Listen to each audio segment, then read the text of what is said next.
Hello, this is Jim Schaefer, host and executive producer of Rip Rap, the academic book television program. My guest today is Randy Baier, and we're going to go through some interesting books on academic issues. Only this time we've paired them up a little bit to introduce a new level of complexity. Welcome to Rip Rap. Good to be here again. I'm looking forward to the montage, I guess. Yeah. The first couple... one of my fascinations is with technology, but in using it in a competent way for learning and teaching. And this first pair, it has to do, that on one. My side here. Yeah, you could introduce those if you want, but they're quite interesting because one of it's based on the people who designed the television program The Wire, and the other one is a serious book on teaching and learning and technology. Yeah, with technology. Yes, Tapping into the Wire, The Real Urban Crisis by Doctors Baier and McGuire. And it does feature the wire. I was looking through it just before we started talking, and there's various frame shots that bring out a certain point that they're making about various issues. AIDS, teenage pregnancy, drug lords, danger, unemployment, food shortage, whatever, urban issues. Actually, not just urban, as I guess. Learning and Teaching with Technology, edited by Som Naidu, and that's another academic book which talks about teaching with technology, but also the mix of the two, as you were indicating. It's a very substantial book. Before we leave this Wire book, there's an interesting issue underneath this discussion that why I thought this would be interesting to talk about them, is that when you use technology, you really have to be careful. And in this Wire thing, the authors of this book talk about talked with the person who produced the Wire program. And what they're continuously pointing out with these different issues in the urban crisis is the need to get a deeper grasp of what's going on. That the media kind of skates over the surface and reports the obvious symptomatic kind of thing, but not the causes. Right, yeah. And so there's all these different things they look at in terms of health issues and drug use and all this stuff. And when they dig down deeper into it, then they start finding out a much more nuanced and deeper grasp. Yeah. And that's of considerable concern to me. In fact, I have a student this semester who's doing an essay about the media coming up with these very clever presentations that don't tap into the depth. And so she's doing research on that. But I think that this is a really important thing to bring up, is this need. And they're talking about heroin. Like, a lot of people don't know that heroin now is in every city and town and village in the country, and that heroin use has really gone up in huge increases. And it also talks about how we're losing the war on drugs. And then probably because of the punitive aspect of it, I would imagine, rather than medicalizing it. Well, and it seems to be really one of those popular kinds of things. I saw a television program the other day that the amount of tax that Colorado has legalized the use of marijuana and can be sold, that they're forecasting like $250 million in taxes income. Because, they've got lines around the corner of people waiting to buy their stuff. Sure. So there's this deeper thing that needs to happen, and they're talking about teenage pregnancies and STDs,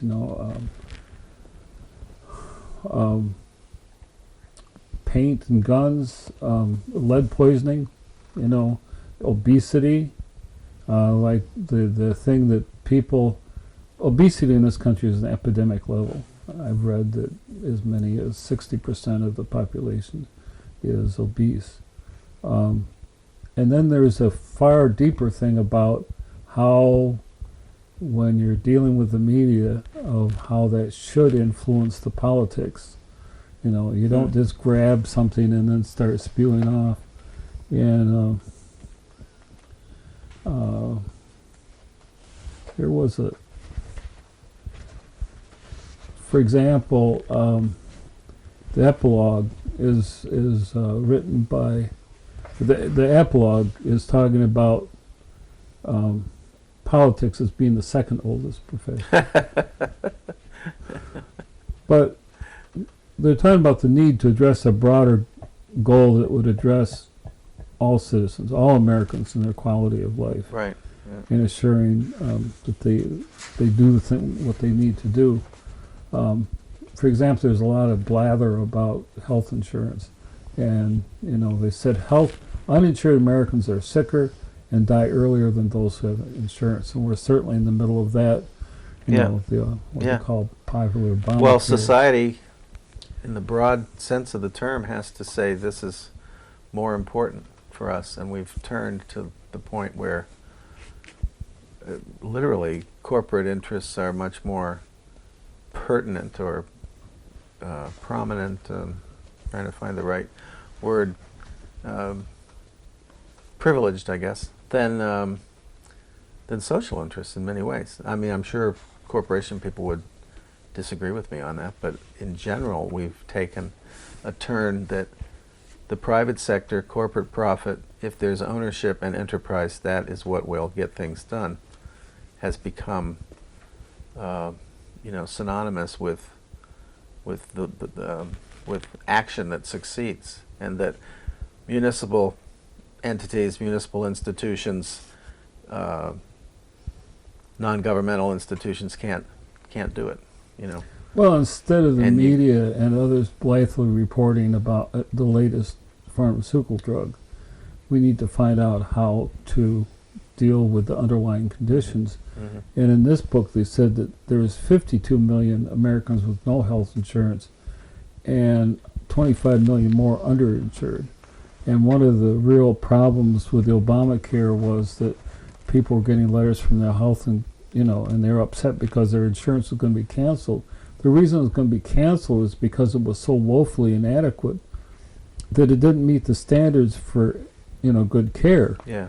And if they had then registered on the federal site, they would have come out much better. Mm-hmm. But that's the kind of deeper thing that we need to do, and dig into it and find out how to, we're making political decisions, how to do it and not just accept.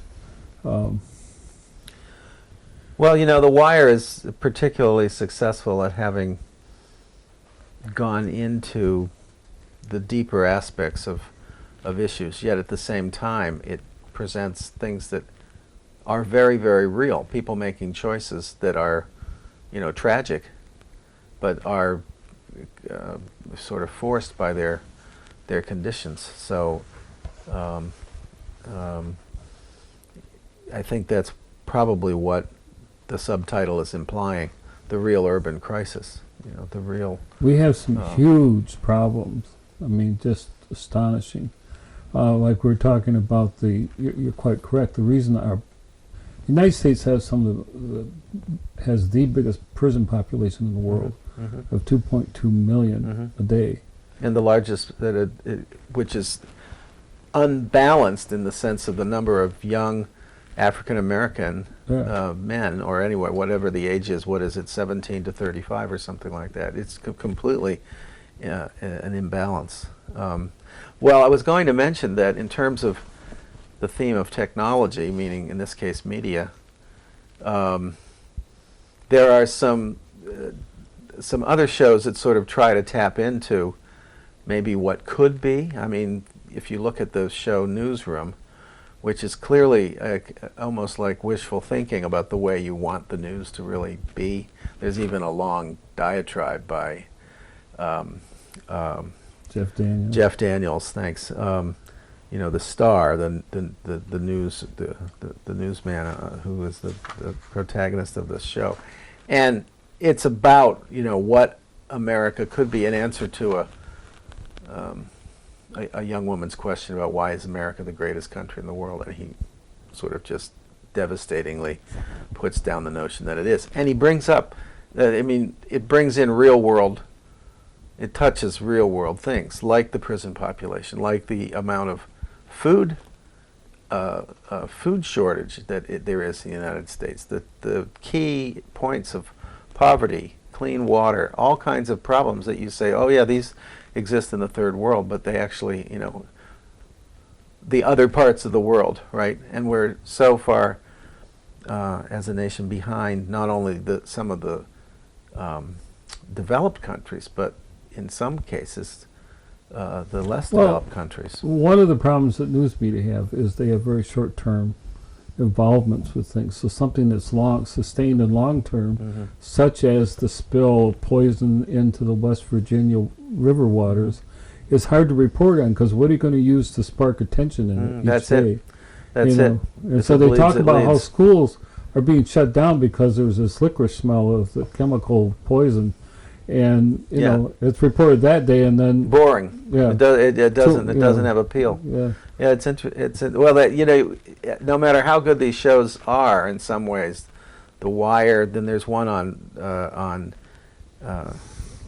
House of Cards about the cynicism of national politics. They're all tapping into something that's extremely truthful, which I think is their popularity, but at the same time, it is an example of media. It needs certain types of attractiveness to keep the viewership. Well, plus, people have to take it's creative imagination. People also need to take individual accountability. So it isn't enough to sit back. I mean, in terms of what, are you linking that to media watching or media participation? It's not a performance. I mean, life is real, and you need to be involved that's with the it difference. and influence Right. it. So sitting back and watching it like another movie isn't responsible. You need to really find out more and dig into it to find out what's really going on and take the responsibility to do something about it. Yeah, and wherever you are in your life, right? In some way. I mean, if you're teaching, you can deal with themes that you want people to be thinking about. But primarily what I want to have my students doing is using critical thinking to examine what they're doing and what their family's doing and what their job is doing, so that they're self-aware of what the thing is. And the media can report on some of it and bring it to your attention, but the individual people have the responsibility to do the follow-through. Well, let me segue. I'll give you the segue here then, because one of the most successful ways of teaching, I think, is to integrate media awareness, media literacy into the teaching environment. So we could segue to the title of the next book, because learning and teaching with technology, I know this probably implies using computers in the classroom or adapting to online forms of communication back and forth. But I would say that having people look at media as one point of access to understanding how the world works is a teaching with technology. You obviously are confined to technology because you watch something on a computer, you watch it on a TV or a large screen, or you're listening, or there's a mediation going on there. But in terms of the learning and teaching aspect of the use of technology, this book, which you've looked at, has some indication of how we might go in that direction. It's really a superb sifting through the issues of what it takes to use technology appropriately, and that's the key word, is appropriately, as a part of teaching and learning. I've seen how colleges and universities are seduced by this technology. They got all the bells and whistles, and they can do this, and they can present PowerPoints and yabba-dabba-doo and video, and but the question throughout is, what is the value in terms of pedagogy? Is this appropriate? Is this effective? Is this in line with what your subject is? And so this book raises all the different questions, and they're huge questions that as you're working with technology, to ask yourself, what's the content? How are you presenting it? Is this, are you stimulating learning, or are you stimulating a passive, kind of audience response? Passive reception of whatever's there. And then how do you assess? And when you're using online assessment, Right. What are you designing? Is that in line with what your pedagogical objectives are? And what I'm seeing is that college and university are being really seduced. They look so wonderful and they do so many things. They get so much data. But as you know, when you're using technology, you have to assess it just like everything else. And one thing it can do is generate a whole lot of data. I mean, you can set up a technological system and it just produces a mind-blowing amount of data, but it is authentic and valid. Mm-hmm. Those are deeper questions. You know, it's interesting, just as a simple example of I guess an example of technology that fails, but we've gotten to a point of trust with it. As you know, every spell checker on different computers or different systems are different. They all have different base dictionaries so I've noticed that some spell checkers I use will actually pick up a lot more words, just have it in their basic dictionary and tell you, okay, that's spelled correctly. But I was writing a document last week, and for some reason I was using another file to create a new file. There was some kind of glitch in this document, and I gave it to a colleague to read, and he said, you know, I've never seen so many spelling mistakes on something you've written. There were about 40 mistakes in that. And I went, okay, I ran it through the spell checker, and it came up with one or two, like the word other or something like that I commonly misspell all the time typing. I double checked it in a different word processor, and exactly that happened. There were over 50 common typos and mistakes in there that but I trusted this word processor. I found two, and I went, okay, I submitted it. So you have to be, it's like a McLuhan sort of law of media. For everything that gives you an improvement, it shows there's a balance, there's something that's lost at the same time. And it's interesting, I trusted that. I've gotten to the point where I've trusted the MS Word, the Microsoft Word spell checker in Word, and I didn't double think that. And I actually, I've gotten to a point where I'm trusting that thing. I usually go through manually, one by one, and do these, but I didn't, I was stuck for time, so I just relied on the machine. And that's really, that's an example of a much bigger issue to me. Well, it's an example of something else, and that is the appropriate use of a word depends on its etymology. Mm-hmm. That's not in the spell checker. Well, no, but I mean, there is a physical way to spell a word, unless it's the context. But the use of the word depends on its etymology. And so... okay, stay on one thing. I mean, I'm talking about spelling, not grammar and context. It is true that some words have to have a different, if it's plural or singular or whatever, that changes the spelling. I'm trying to address... It can't reach etymology, that's true. It's not an I'm trying to etymology address checker. the issue of spell checker. Mm-hmm. Students feel that's the dictionary. Right. To them. Right. That's the dictionary. Right. And that's what I'm saying. Okay. I agree with you. They turn to, if it's spelled correctly, that must be the appropriate word. I'm on you. It's like the calculator. Similar way. Okay, I think I know where you're going. You're saying that we've lost the art of knowledge related to words and their origins and their broader meaning and their cultural sort of connections. But I tell students, Yeah. spell checker just means that it's an appropriately spelled word, not necessarily the appropriate word. Yeah. So if you meant to write gray and you wrote rate, that's fine. Right. As far as spell checker is concerned. Right.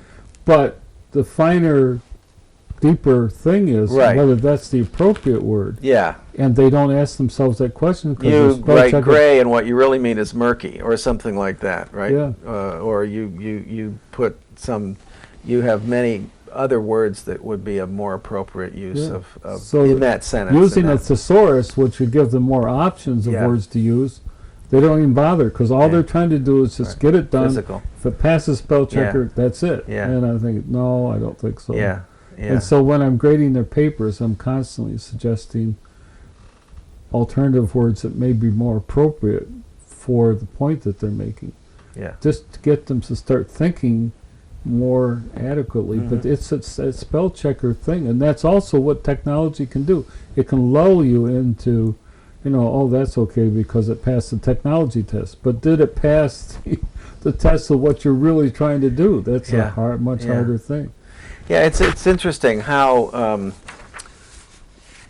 if you look at the basic technology, and I'm sure they probably talk about these things in this book, teaching and learning with technology. Something as simple as simple as email, some basic. I mean, of all the technologies, email is the one that is probably the most endemic across our culture. Email, I mean, now texting and this sort of thing, but email really is the way we communicate. But does it create a new any form of intimacy in communication? Does it advance communication in a certain way? How is that used? It seems like we have to understand the boundaries and the advantages. Affordances is a buzzword that something as basic as email will now do, because email is more or less everywhere. But it's interesting when people decide not to use it.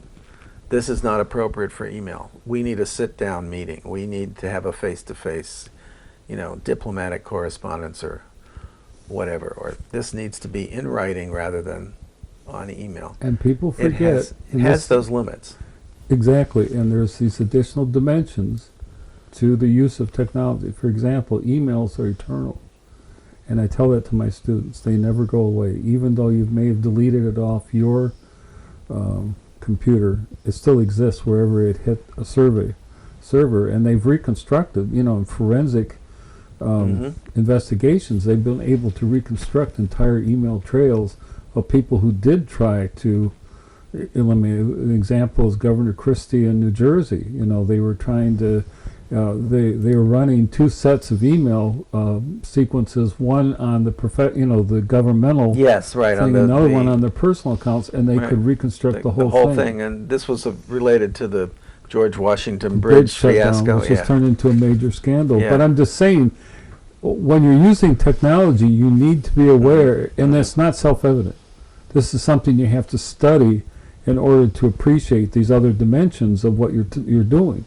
And that's something that with teaching, you're setting up a paradigm of how you're teaching and how students are learning that cannot be a good thing to do. Yeah. And I like this book because they really carefully go through all the different parts of it very thoroughly. I found fascinating most of the authors are from Australia.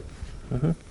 And where, technology is one way of, Australia is a huge continent. Yes, definitely. And so online learning is of considerable concern to them. Yeah. But they work through thoroughly all these different issues. And I'm not convinced, there's a seductive thing about using technology as a sort of a general plus, and people are not working that through.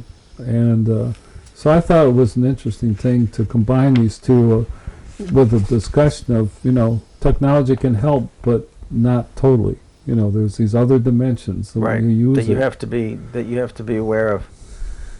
There's some interesting titles in here that touch about some of sort of hint at what or underscore what you're saying.